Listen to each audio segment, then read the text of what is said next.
자, 환자들이 계속 속출하고 있습니다. 이번 소식은 고려대병원 감염내과 최원석 교수님과 함께하겠습니다. 안녕하세요, 교수님. 네, 안녕하세요. 예, 매번 전화로만 연결하다 오늘은 너무 상황이 급박해서 저희가 직접 스튜디오로 모셨습니다. 지금 오늘 보니까 확진 환자가 3명이 또 나왔더라고요. 네, 그렇죠. 어떻게 된 건가요?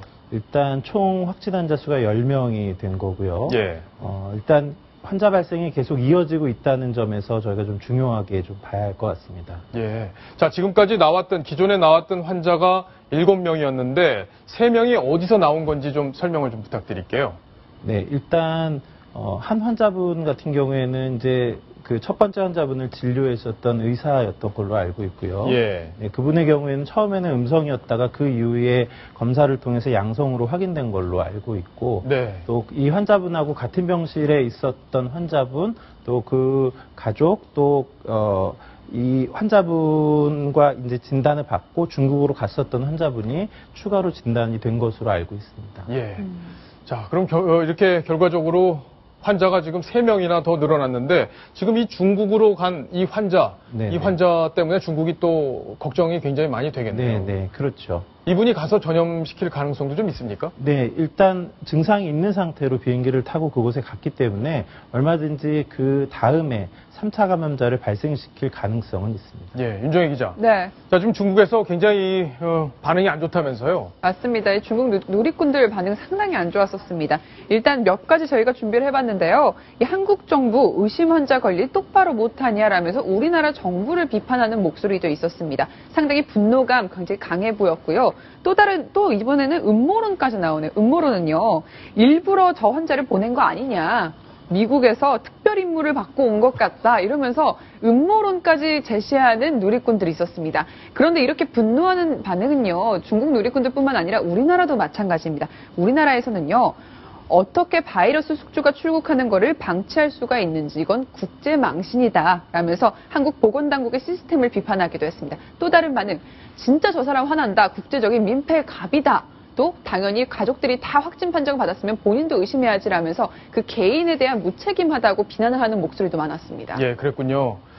자, 근데 중국으로 간 분에 대한 어떤 관리 문제도 우리가 소홀했다고 볼 수 있는데 지금 6번째 감염 환자가 건강 상태가 상당히 안 좋다. 첫 번째 환자하고 비슷하다. 이런 얘기가 나오더라고요. 네, 그렇죠. 제가 일단 그 환자분을 직접 진료하고 있지는 않기 때문에 정확한 임상 연과를 말씀드릴 수는 없지만 언론을 통해서 나오고 있는 자료들을 보면 호흡곤란이 상당히 심해졌고 그래서 인공호흡기를 통해서 호흡을 보조하고 있는 상태라고 알려지고 있습니다. 그래요? 그러면 지금 약이 없는 상황이잖아요. 치료약이. 그러면 상황이 계속 악화되는 수밖에 없는 건가요? 일단 증상이 계속 진행하면 사망에까지 이를 수는 있죠. 다만 적절한 보존적인 치료, 또 환자분이 그런 합병증이 생겼을 때 보조해 줄 수 있는 이런 보존적인 치료들이 적절하게 이루어지면 예후를 좋게 가져갈 수도 있습니다. 예, 그러니까 치사율이 40%라고 하면은 감염됐을 때 10명 중 4명꼴로 사망할 수 있다 이런 건데 그럼 평소에 면역력 예를 들어 한 20대에서 50대 중장년층 여기에 비해서 어린 아이들 그리고 연세 드신 분들이 더 걸릴 확률이 높다 이렇게 봐야 되나요? 일단 대부분의 감염 질환은 연세가 아주 많거나 아주 어리거나 혹은 기저질환이 있는 면역 기능을 저하시킬 수 있는 질환이 있는 분들은 다 고위험군에 해당이 됩니다. 이 메르스의 경우에는 아직 어떤 분들이 더 특별한 고위험군인지가 다 분석이 되어 있지는 않지만 마찬가지로 그런 분들이 고위험군이 될 거라고 생각합니다. 예. 자, 이 중국으로 출장 간 분 바로 출장을 갔기 때문에 일 때문에 갈 수밖에 없었다 이렇게 설명을 또 하고 있는데 당국에서 왜 사전에 점검이 되지 않았는지 궁금한데요. 이 중국으로 출장을 간 이분의 부인의 목소리 한번 들어보겠습니다. 그 얘기를 회사에다가 안 한 건 아니었거든요. 지금 굉장히 회사도 바쁘고 일을 해야 돼서 밤샘 일을 출장을 가야 되는 상황이었잖아요. 자, 그럼 주의해야 될 부분도 저희가 생각을 안 해볼 수 없는데 감염자하고 일단 접촉을 했다 우리가. 만약에 선생님께서 감염자였다. 그러면 저는 어떻게 해야 되나요? 마스크만 쓰면 되는 건가요? 아니면 일단 어떻게 해야 되는 겁니까? 제가 감염자인 걸 알고 접촉을 하신다면 일단 접촉을 최대한 피하셔야 되겠고 불가피한 접촉이라면 바이러스에 노출되지 않는 주의사항을 가져가셔야 되겠죠. 근데 이제 그런 상황을 모르고 접촉을 하신 상황이라고 하면 그 위에 잠복기 동안에 증상이 발현되지 않는지를 좀 잘 보셔야 할 필요가 있겠고요. 예. 그다음에 이런 분들은 대부분 이제 격리 또는 자가격리의 대상이 되는 분들일 텐데 다른 분들에게 노출되지 않도록 주의해 주실 필요가 있습니다. 예, 그렇군요. 윤정혜 기자. 네. 이렇게 뭐가 복잡하게 돌아가고 불안감이 커질 때 퍼지는 게 바로 괴담이에요. 그렇죠. 그렇죠. 괴담. 네. 그러니까 사실이 아닌데 사실처럼 번지고 있는 이야기들. 네. 어떤 게 있는지 좀 정리를 해 주시죠. 네, 사실 저도 오늘 굉장히 많은 이런 괴담, 소위 말해서 찌라시라고 하죠. 이런 전단 정보지들을 참 많이 받았었습니다. 이 서울의 특정 병원을 거론을 하면서 이 병원에 가지 마라. 뭐 6번째 환자가 오늘 새벽에 모 병원을 거쳐서 어떤 병원으로 갔다.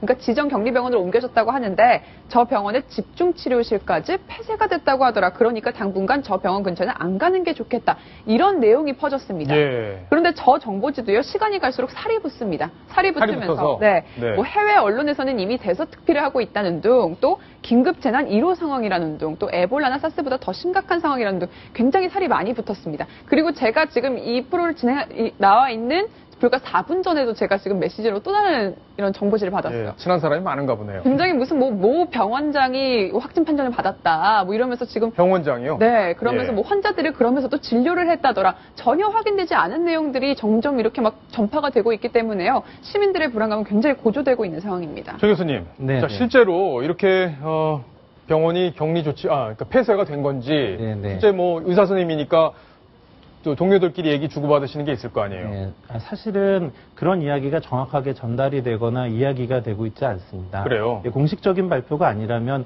사실은 이야기가 되는 게 더 좋지 않을 수 있기 때문에 그렇기도 하고요. 그렇지만 아마 상당 수준의 말씀해 주신 것처럼 이야기들이 불필요한 또는 정확하지 않은 정보들이 있는 거라고 예. 생각합니다. 근데 사실 궁금하긴 해요. 왜냐하면 걱정이 되잖아요. 병원을 지금 가야 되는지 말아야 되는지, 그 병원을 가지 않아야 될 것 같은데 네. 확실하지 않고 당국에서 이걸 왜 정확하게 밝혀주질 않는 건가요? 글쎄요. 근데 일단 제가 생각하기에는 그것들이 알려졌을 때 위험성이 더 크다고 판단을 하는 것 같습니다. 예. 병원에서는 치료받고 있는 다른 환자분들도 있기 때문에 그런 분들은 또 안전하게 치료를 받아야 하거든요. 그래서 그런 분들에 대한 위해 또 이제 그 지역을 또 가면 안 된다는 이런 괴담으로 이어질 수 있는 가능성, 이런 것들 때문에 아마도 공개를 하지 않고 있는 것 같습니다. 예. 자, 메르스와 관련해서 정말 궁금한 게 많은데요. 아주 핵심적인 것만 저희가 한번 정리를 해보겠습니다. 자, 첫 번째. 일단 스치기만 해도 감염이냐? 네. 그러니까 이렇게 지나갈 수 있잖아요. 네, 네, 그죠? 네. 지나가다가 이렇게 스쳤다, 몸이 네, 스쳤다. 네, 이럴 때도 감염이 될 수 있다. 네. 어떤 겁니까? 일단 첫 번째 환자로부터 많은 2차 감염자가 발생하고 있기 때문에 전염력에 대한 우려를 많이 갖고 있는 것 같습니다. 그렇지만 그렇다고 하더라도 아직까지 이 바이러스가 아주 높은 수준의 전염력을 획득했다고 말하기는 어렵습니다. 그래서 스쳐 지나가기만 해도 걸린다. 이제 이렇게 생각하시는 거는 좀 과도한 불안이라고. 예. 생각합니다. 그러니까 내가 감염자와 이렇게 만난 적이 있다 해도 너무 네. 걱정할 정도는 이제 아니다. 근접한 거리에 접촉이 명확하게 있었다면 그것은 문제겠지만 네. 일반적인 대중의 상황에서 누군가와 스치기만 해도 내가 걸리지 않았을까 생각하는 건 과도한 불안이라는 거죠. 그렇겠네요. 자, 두 번째 궁금증 한번 보겠습니다. 두 번째 궁금증, 3차 감염. 아직까지는 나오지 않았어요. 네. 그죠? 1차 감염자에서 네. 옮긴 사람들만 지금 현재는 있는 건데 3차 감염이 초일기에 들어갔다. 네. 어떻게 보십니까? 일단 가능성은 있죠. 왜냐하면 2차 감염자분들이 모두 정확하게 격리가 됐고 그 다음에 접촉자가 발생하지 않았다면 모르겠는데 네. 일단 2차 감염자로부터의 접촉자가 발생한 상황이기 때문에 3차 감염자의 발생 가능성은 있습니다. 그래요. 네. 자, 그러면 2차 감염자들이 또 돌아다니면 어쨌든 3차 감염자를 만들어낼 수 있기 때문에 네. 1차 감염자만 해서 안 되는 게 아니라 다 접촉을 하면 안 되겠다. 네, 일단 감염이 확인된 분들은 네. 그 전파 능력이 소실됐다는 게 확인될 때까지는 네. 정확하게 격리를 해야겠죠. 그렇군요. 자, 세 번째 궁금증. 첫 번째 감염자가 슈퍼보균자라면 네. 이 슈퍼보균자라는 게 일종의 변종 바이러스라는 의미죠. 네. 네. 일단 조금 이제 말에 오해가 있으면 안 될 것 같은데요. 저희가 이제 슈퍼 전파자 이런 이야기를 합니다. 이 슈퍼 전파자라는 건 그분이 갖고 있는 임상적인 양상이 다른 사람에게 쉽게 전파시킬 수 있는 상황이라는 거죠. 예. 다만 그게 그 바이러스가 변이를 일으켜서 쉽게 전파될 수 있는 바이러스가 됐다는 걸 의미하는 것은 아닙니다. 그래서 그렇군요. 이제 수표 바이러스를 가졌다라고 생각하실 건 아닐 것 같고, 다만 지금 역학적인 상황을 보면 첫 번째 환자가 많은 환자들을 발생시키고 있기 때문에 일반적으로 이야기하는 수표 전파자의 기준에는 저희가 맞다고 볼 수 있을 것 같습니다. 예. 자, 네 번째 마지막 궁금증 한번 보겠는데, 자, 메르스의 치사율 40%, 국내 사망자 등장 가능성, 이거 어떻게 보십니까? 이게 아주 중요한 부분이 아닌가 싶은데요. 네, 일단 사망자가 등장할 가능성은 얼마든지 있죠. 감염이 예. 일어난 분들의 임상 경과는 아직도 더 지켜봐야 하겠지만 예. 치사율이 높은 바이러스는 맞기 때문에 그럴 가능성은 고려해야 됩니다. 다만 지금 알려져 있는 이 치사율은 이제 향후에는 더 낮아질 가능성이 있습니다. 대부분의 신종 감염병이 처음에는 높은 치사율로 보고가 되다가 그 이후에 경증 감염자나 무증상 감염자들이 알려지게 되면 실제 치사율은 낮아지는 것으로 되어 있기 때문에 저 정도의 치사율을 그대로 적용해서 생각하시지는 않아도 될 것 같습니다. 예. 자, 시청자 질문이 왔는데 교수님께 시청자 질문을 한번 드리겠습니다. 저희가 시청자 질문이라는 코너를 갖고 있는데요. 메르스 치사율이 40%라고 하는데 해외에서도 그렇고 사망자가 그렇게 많지 않은 것 같지는 않습니다. 위험이 과장된 건 아닌지 사망까지 시간이 오래 걸리는 건지 궁금합니다. 어떻습니까, 이건? 네, 일단 앞서 말씀드린 것처럼 치사율 40%가 우리나라도 동일한 퍼센트로 적용이 될까 꼭 그렇게 생각하지는 않으셔도 된다는 거죠. 예. 다만 아직까지는 임상 경과가 다 끝나지 않았기 때문에 더 지켜봐야 한다는 거고요. 외국의 보고를 보면 환자가 증상이 생기고 나서 사망하는 데까지 짧게는 5일, 길게는 한 4주 정도 걸렸던 것으로 보고가 되고 있습니다. 그래서 아직은 더 지켜봐야 한다라고 생각합니다. 그렇군요. 자, 지금 그 외국에서도 지금 사망자들이 그러면은 얼마 만에 사망을 한 경우가 보고가 되고 있는 건지 그런 것들도 궁금하네요. 일단 말씀드렸던 것처럼 증상이 생기고 이제 그 환자가 얼마나 적절한 의학적인 조치를 받았는지에 따라 좀 다르겠지만 짧게는 5일, 길게는 한 4주 정도 이내에 사망했던 것으로 알려져 있습니다. 그렇군요. 지금 우리가 주의해야 될 점, 사실 뭐 사람들 많이 몰리는 곳을 좀 피해야 된다 이런 뭐 기본적인 상식이고 손도 좀 씻어야 될 것 같고 입이나 코 만지지 말아야 될 것 같고 뭐 추가적으로 좀 이런 거 한번 해보면 어떻겠느냐 하는 부분이 있습니까? 네.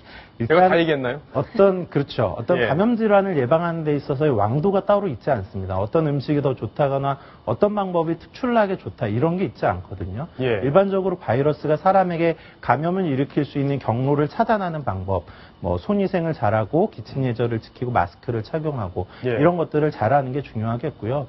또 앞서 말씀드렸던 여러 가지 괴담들, 이런 괴담들이 난무하는 것은 이런 감염 질환의 관리에 오히려 도움이 되지 않는다고 생각합니다. 그렇군요. 적절한 이해를 갖고 적절한 수준의 주의를 하시는 것이 맞을 것 같습니다. 선생님, 제가 좀 질문이 있는데요. 옛날에 사스 때는 뭐 타미플루인가요? 뭐 그런 치료약이 있었잖아요. 그럼 이 병은 치료약이 지금 없는 건가요? 네, 일단 사스 때도 치료약은 없었죠.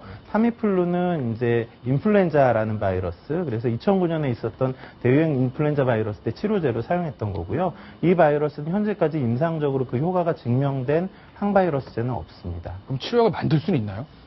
연구는 좀 해야 되겠죠. 저희가 실험실적으로 어떤 항바이러스제들이 가능성이 있겠다라고 생각하는 것은 있습니다. 그러면 지금 당장은 만약에 걸리게 되면은 그냥 병원에 누워있는 거 뭐 딱히 방법 없다는 얘기네요. 네, 그런데 이제 일반적으로 항바이러스제가 없다라는 점을 아무것도 손쓸 게 없다라는 것으로 받아들여서는 안 됩니다. 이제 적절한 보존적인 조치, 환자의 증상을 경감시켜주고 합병증을 관리해주고 결국 그 환자분이 본인의 면역력으로 이 질병을 이길 때까지 적절한 지지적인 치료가 이루어지면 예후를 개선시킬 수 있습니다. 완쾌될 가능성은 있는 거죠, 현재? 네, 그렇죠.